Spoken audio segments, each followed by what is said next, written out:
Docente, tenga el saludo cordial, soy el estudiante Rosa Aurelius de la Torre Rivera. En esta oportunidad voy a analizar y resolver un caso concreto a partir de la realidad peruana sobre la calidad de vida que existe en la sociedad peruana, siendo que debo de proponer una solución a partir de la propuesta jurídica en cuanto a Pareto, Nozick y Rawls. Para ello, debo elaborar una propuesta de política, en este caso jurídica y económica, para nuestro país. He abarcado un tema muy importante en cuanto a lo que es la pobreza en la serranía peruana, lo que constituye uno de los desafíos más persistentes en el desarrollo social, económico del país. Entonces, a pesar de los esfuerzos que se han estado realizando en las últimas décadas, amplios sectores de la población andina continúan enfrentando condiciones de vida marcadas por la precariedad, acceso limitado a servicios básicos y la escasez de oportunidades productivas. Entonces, este informe básicamente se va a tratar de esto, de hacer previo este análisis a esta situación que estamos viviendo actualmente. Entonces, para ello, vamos a continuar con lo que es el análisis filosófico. En primer lugar, vamos a abarcar por Pareto, donde Pareto nos dice que la teoría del óptimo de Pareto, valga la redundancia, plantea que una mejora en el bienestar de una persona no debe perjudicar a otra. En el caso de la serranía peruana, donde más del 34% vive en pobreza, esta eficiencia no se cumple. Entonces, existen recursos y políticas, sí, que podrían mejorar la vida de las comunidades rurales sin afectar negativamente a otras regiones. Programas como, por ejemplo, Jacuwiñay, Juntos, y las inversiones en infraestructuras que buscan acercarse a ese equilibrio, a redistribuir oportunidades y servicios sin perjudicar a otros sectores. Sin embargo, desafíos como la dispersión geográfica, el cambio climático y la falta de acceso a tecnología limitan en sí la eficiencia de estas intervenciones. Entonces, al aplicar el enfoque de Pareto, el Estado debe asegurar que las políticas públicas generen mejoras sostenibles en la calidad de vida de los más pobres, sin provocar ¿qué? Pérdidas en otros grupos, o sea, avanzando así hacia un desarrollo más equitativo y eficiente. En cuanto a Nozick, el filósofo Robert Nozick defiende un Estado mínimo. ¿En qué se basa esto? Cuya única función legítima es proteger los derechos individuales, la vida, la libertad y propiedad, donde según su teoría el Estado no debe de redistribuir recursos para corregir desigualdades económicas, siempre que éstas hayan surgido de intercambios libres y justos. Entonces, aplicando al caso, programas sociales como Juntos o el Jacobiñay, que implican transferencias estatales, podrían ser criticados en sí de que esta perspectiva por violar el derecho a la propiedad de quienes financian dichos programas con sus impuestos. Sin embargo, Nozick también acepta que hay excepciones cuando se trata de rectificar injusticias históricas como la exclusión o despojo de comunidades. En ese marco podría justificarse una intervención estatal limitada en la serranía si se demuestra que estas poblaciones fueron históricamente marginados o perjudicados por decisiones injustas. Entonces, no apoya la igualdad impuesta, pero sí reconoce la necesidad de corregir daños pasados, lo que abre espacio para ciertas políticas focalizadas siempre que respeten los principios de la libertad y no de la coerción.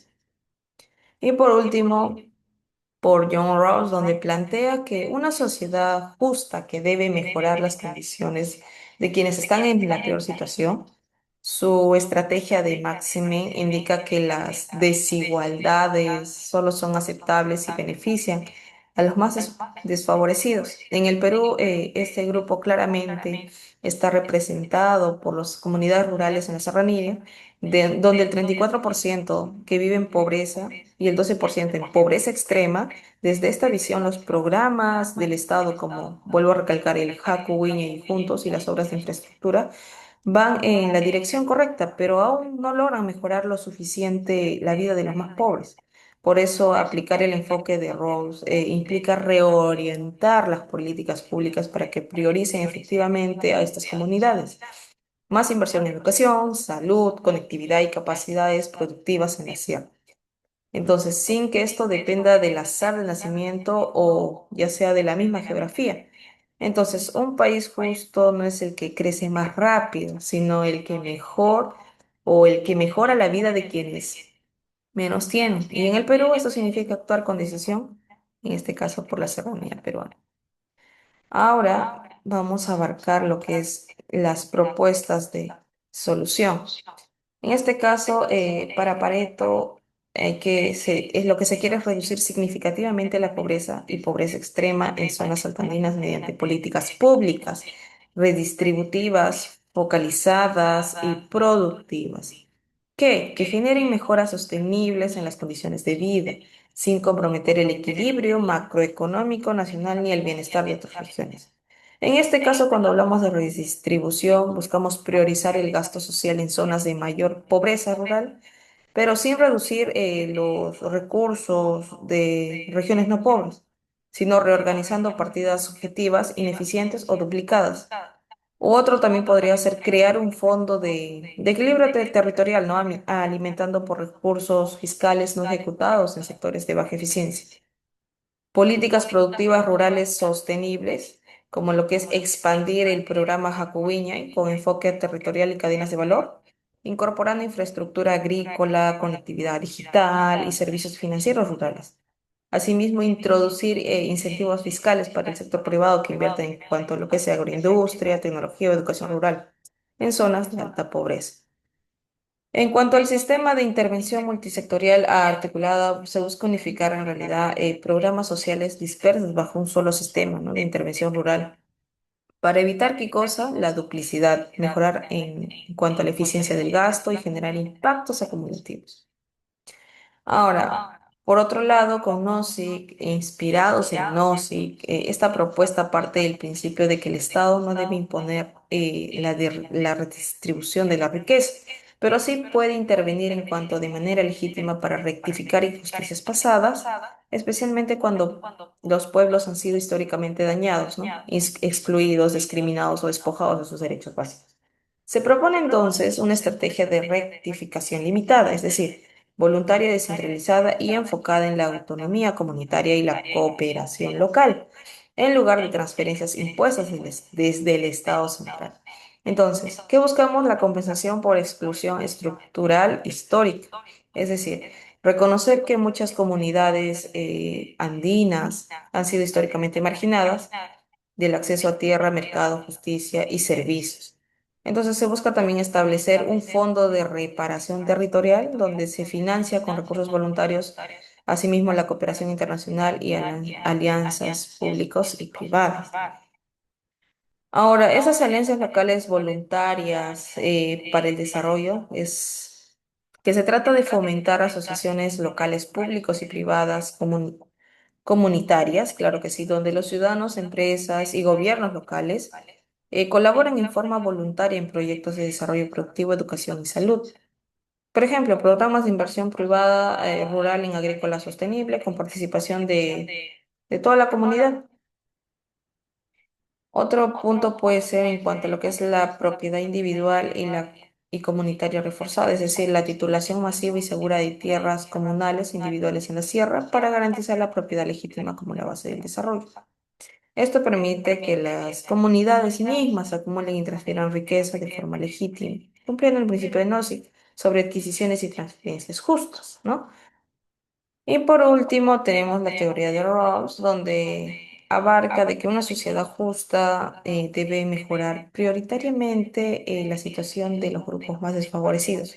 Su principio de diferencia y estrategia de Maximi implica que el diseño de las políticas públicas debe enfocarse en maximizar el bienestar de quienes bueno, se encuentran en la peor posición social y económica. En este caso, la población rural de la serranía andina se presenta las tasas más altas de pobreza y pobreza extrema en el país, lo cual debe de ser el centro de atención prioritaria del Estado y de los gobiernos subnacionales. Entonces, lo que se busca según el Plan Nacional de Maximin es el desarrollo con justicia territorial, donde se busca implementar un plan intergubernamental coordinado por el gobierno central, gobiernos regionales, locales, que priorice la serranía como zona de acción afirmativa con criterios de justicia distributiva. Establecer metas específicas, ¿no? La reducción sostenida de la pobreza rural extrema, acceso universal a los servicios básicos y a la educación de calidad. Otro punto es la educación en cuanto a la salud y a los servicios, donde se debe de rediseñar las ofertas de servicio en salud, educación, para que no solo sean iguales, sino también proporcionalmente más robustas en zonas desfavorecidas. Asimismo, garantizar la presencia de docentes interculturales, centros de salud móviles, conectividad y formación técnica en cuanto a los distritos rurales de alta pobreza. Asimismo, la participación comunitaria y descentralización efectiva, donde se busca empoderar a los gobiernos locales y a las comunidades rurales en cuanto a la toma de decisiones sobre proyectos de desarrollo conforme a los principios de equidad y pluralismo. Entonces, en cuanto a roles en el Perú, no implica igualar a todos, claro que no, sino asegurar que los desfavorecidos progresen de manera prioritaria y sostenida. En el caso de la serranía peruana, esto exige que un Estado activo, articulado con los gobiernos locales, que garanticen justicia social a través de la inversión estratégica, un desarrollo de capacidades y equidad territorial. Entonces, una sociedad justa no se mide por el promedio nacional, sino por cómo viven menos los que menos tienen. Entonces, ese debe ser el principio rector de una política pública verdaderamente justa y democrática. Entonces, para concluir,